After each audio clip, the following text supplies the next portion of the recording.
Our breaking news tonight, 3 officers dead, 3 wounded in Baton Rouge. A really tough day for Baton Rouge and for the country, really. Here to talk about how to keep our police safe is Sheriff David Clarke of Milwaukee County, Wisconsin. He is going to be speaking at the Republican convention tomorrow night. Sheriff, thank you very much for that horrific day.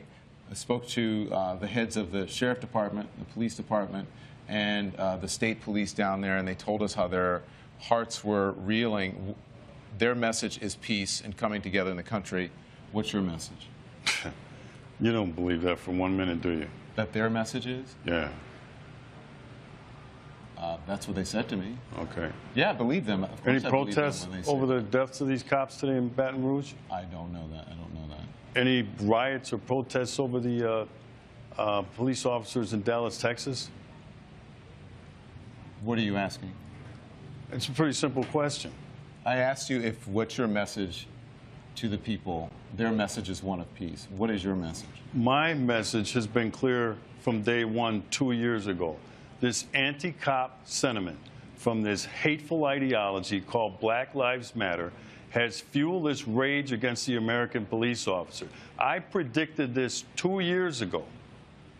So what I want to know, okay, Sheriff. do I want to know? With all due respect, do you know that this was because of that? Do we Yes, I do. As a law enforcement officer? I've been watching this for 2 years. I predicted this. Yeah. This anti-police rhetoric sweeping the country has turned out some hateful things inside of people that are now playing themselves out on the American police officer. I want to know, with all of the black-on-black violence in the United States of America, by the way, when the tragedies happened in Louisiana and Minnesota, do you know that 21 black people were murdered across the United States? Was there any reporting on that? There was a black officer who was killed today. But was there any reporting on that? Sheriff, please, let's just keep the volume down here.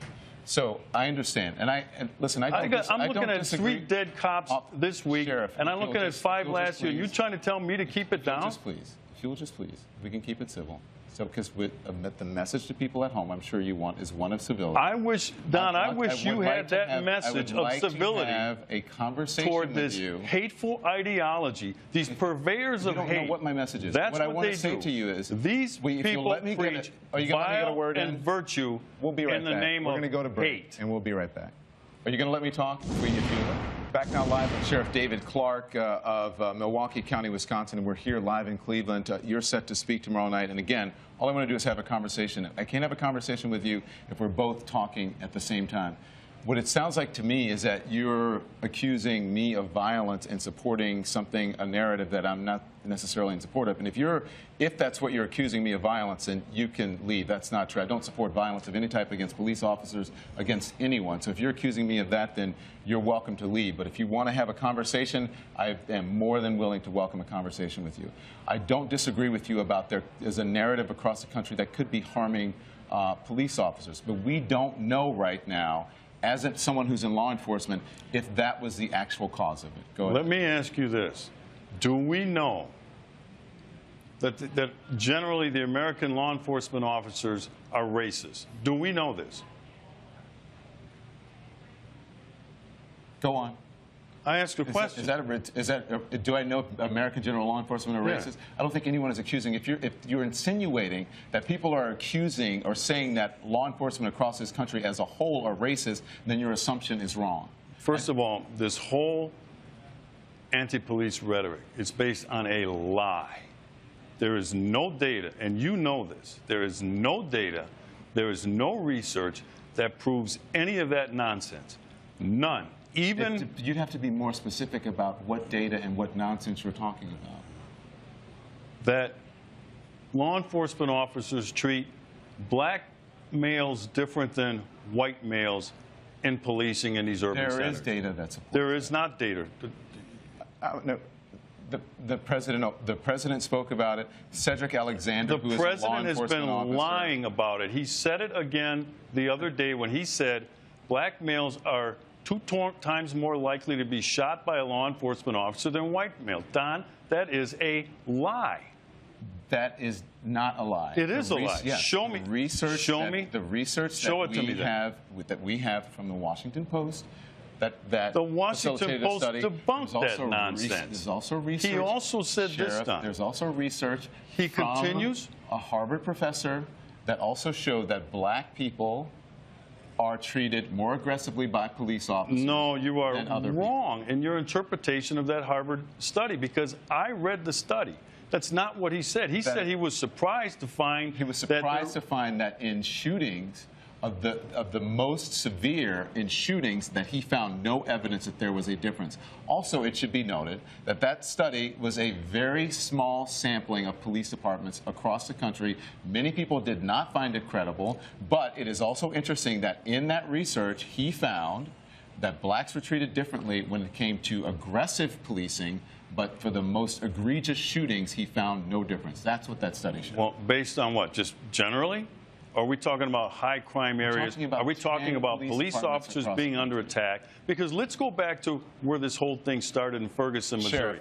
The lie was hands up, don't shoot. Lumping a whole bunch of things into one. If we can do one specific That's thing where this whole phony movement started.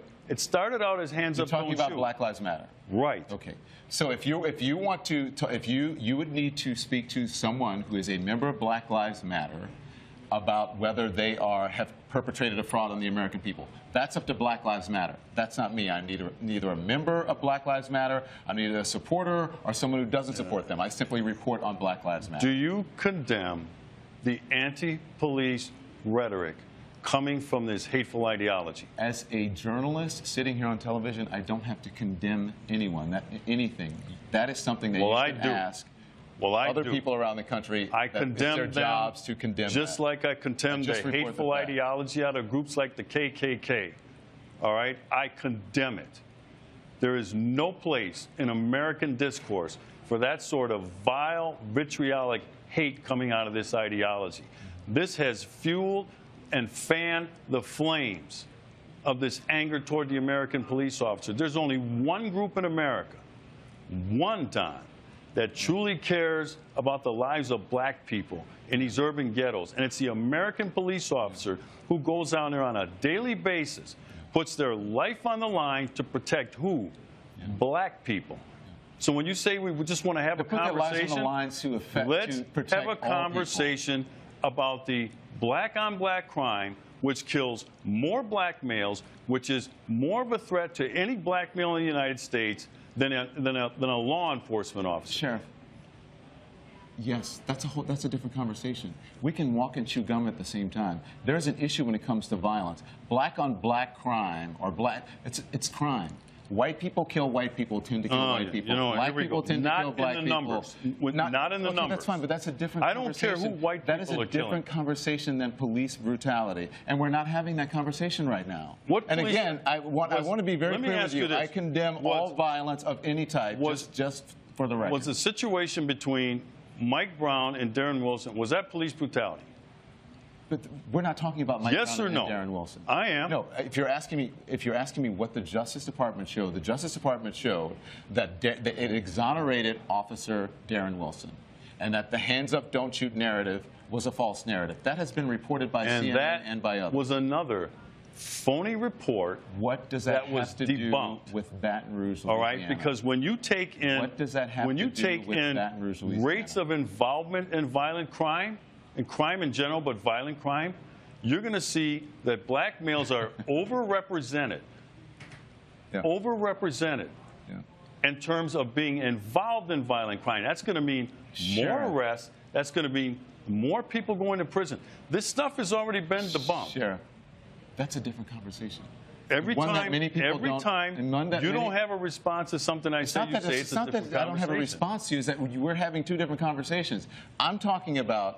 I'm asking the questions here. You're answering the questions by asking questions about some other subject that we're not discussing. We're talking about this hateful ideology called Black Lives Matter. You said you're not a member. You can't be a member. It's not an organization. There's no structure. That's what you're talking about. It is an ideology, and it is a hateful ideology. I understand it's a very stressful time for you. These individuals. And Sheriff, we appreciate you coming on. They preach vile and vitriol in the name of virtue. Thank you, Sheriff. We appreciate it. We understand it's a very tough time for you. We'll be right back.